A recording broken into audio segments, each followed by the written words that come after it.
নমস্কাৰ, মই শিৱানী। নৰেন্দ্ৰ মোদীৰ শাসনাধীন চৰকাৰখনে কেৱল উন্নয়নৰ কথা কৈ থাকে, কিন্তু কাৰ্যক্ষেত্ৰতহে জনসাধাৰণে দেখা নাপায় সেই উন্নয়ন। কিয়নো ৱৰ্ল্ড হেপিনেছ ইণ্ডেক্সৰ তথ্য অনুসৰি ভাৰতৰ স্থান পাকিস্তানতকৈও তলত। নিবনুৱা সমস্যাৰ হাৰ এতিয়াও কমা নাই ভাৰতত। দিনে দিনে বাঢ়িছে নিত্য ব্যৱহাৰ্য সামগ্ৰীৰ দাম। জীৱনদায়িনী ঔষধৰ মূল্যও এতিয়া আকাশলংঘী। এতিয়াও দেশৰ ৮০ কোটি লোকে এমুঠি খাদ্যৰ বাবে চৰকাৰৰ বিনামূলীয়া ৰেচনক লৈ বাট চাই থাকিব লাগে। তেনে সময়তে কংগ্ৰেছৰ ৰাষ্ট্ৰীয় অধ্যক্ষ মল্লিকাৰ্জুন খাৰ্গেৰ প্ৰশ্ন যে গংগাত ডুব মাৰি গা ধুলেই দেশৰ দৰিদ্ৰতা দূৰ হ'বনে? মধ্যপ্ৰদেশৰ এখন সভাত অংশ লৈ কংগ্ৰেছৰ ৰাষ্ট্ৰীয় অধ্যক্ষগৰাকীয়ে এনেকৈ সমালোচনাৰ লক্ষ্য কৰি লৈ শাসনাধিষ্ঠিত বিজেপি দলক। মল্লিকাৰ্জুন খাৰ্গেৰ মন্তব্য, যিটো সময়ত দেশৰ শিশুসকল ভোকাতুৰ হৈ মৃত্যু হৈছে, স্কুললৈ যাব পৰা নাই, শ্ৰমিকসকলে শ্ৰমৰ মূল্য পোৱা নাই, সেই সময়ত তেওঁলোকে গংগা স্নানৰ বাবে হাজাৰ হাজাৰ কোটি টকা খৰচ কৰিছে আৰু ইজনে সিজনৰ সৈতে প্ৰতিযোগিতা কৰি আহিছে। এনে লোকে দেশৰ বাবে একো ভাল কাম কৰিব নোৱাৰে।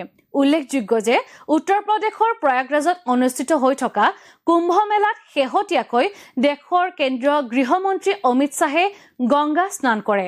অমিত শ্বাহৰ এই কাৰ্যসূচী সন্দৰ্ভত এনেদৰে মন্তব্য কৰি বিজেপি চৰকাৰক সমালোচনা মল্লিকাৰ্জুন খাৰ্গেৰ। খৰ্গেই লগতে কৈছে যে এফালে প্ৰধানমন্ত্ৰী নৰেন্দ্ৰ মোদীয়ে সংবিধানক অভিবাদন জনাইছে আৰু আনফালে তেওঁ সংবিধানৰ বিৰুদ্ধে সকলো কাম কৰি গৈ আছে। अरे भाई, गंगा में डुबकी लेने से गरीबी दूर होती क्या? आपको खाना मिलता पेट को? मैं किसी की आस्था के ऊपर ठोस नहीं लगाना चाहता हूं। अगर किसी को दुख हुआ तो मैं माफी चाहता हूं, लेकिन आप बताइए, अरे जब बच्चा भूखा मर रहा है, बच्चा स्कूल में नहीं जा रहा है, मजदूरों को मजदूरी नहीं मिल रही है, जब ये है तो ये लोग जाकर हजारों रुपए खर्च करके कंपटीशन पे डुबकियां मार रहे। कंपटीशन में एक डुबकी मारता दूसरा, और जब तक वो टीवी में अच्छा नहीं आता तब तक डुबकी मारते रहते। ऐसे लोगों से देश की भलाई होने वाले नहीं है।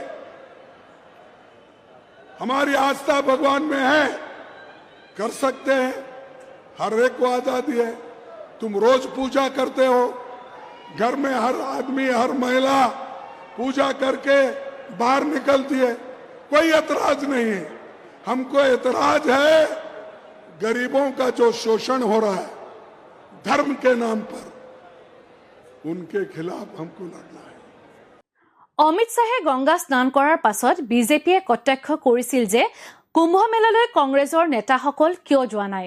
বিজেপিৰ এই আক্ৰমণৰ প্ৰত্যুত্তৰত মল্লিকাৰ্জুন খাৰ্গেই এনেকৈ মন্তব্য আগবঢ়ায়। কিন্তু খাৰ্গেৰ এই মন্তব্যৰ পিছতেই সৰ্বত্ৰে প্ৰতিক্ৰিয়া দেখিবলৈ পোৱা গৈছে। অসমৰ মুখ্যমন্ত্ৰী হিমন্ত বিশ্ব শৰ্মাই মল্লিকাৰ্জুন খাৰ্গেৰ এই ভিডিঅ' সম্বলিত টুইটাৰত ৰিটুইট কৰি মন্তব্য কৰিছে। মহাকুম্ভ মেলাৰ ওপৰত মল্লিকাৰ্জুন খাৰ্গেৰ মন্তব্য অসাংবিধানিক আৰু এই মন্তব্যই সনাতন ধৰ্মৰ ওপৰত আঘাত হানিছে।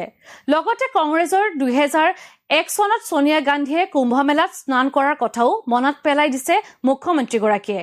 তদুপৰি হজ যাত্ৰাৰ পৰা জনকল্যাণ নহয় বুলি ক'বলৈ মল্লিকাৰ্জুন খাৰ্গেই সাহস কৰিব পাৰিবনে বুলিও প্ৰশ্ন উত্থাপন কৰিছে এতিয়া হিমন্ত বিশ্ব শৰ্মাই। মল্লিকাৰ্জুন খাৰ্গেক সমালোচনা কৰিবলৈ গৈ মুখ্যমন্ত্ৰীয়ে সাঙুৰি ল'লে কংগ্ৰেছ নেতা তথা লোকসভাৰ বিৰোধী দলপতি ৰাহুল গান্ধীকো। তেওঁ কৈছে এই মন্তব্যই মল্লিকাৰ্জুন খাৰ্গেৰ মুখেৰে ওলালেও প্ৰকৃততে এই চিন্তা ৰাহুল গান্ধীৰ পৰা আহিছে। হিমন্ত বিশ্ব শৰ্মাৰ এই মন্তব্যৰ প্ৰত্যুত্তৰত কংগ্ৰেছে আগবঢ়াবনে বা সনাতন ধৰ্মক অপমান কৰাৰ প্ৰতিক্ৰিয়া কংগ্ৰেছে কেনেকৈ দিব, সেয়ে হ'ব পৰৱৰ্তী সময়ত লক্ষণীয়।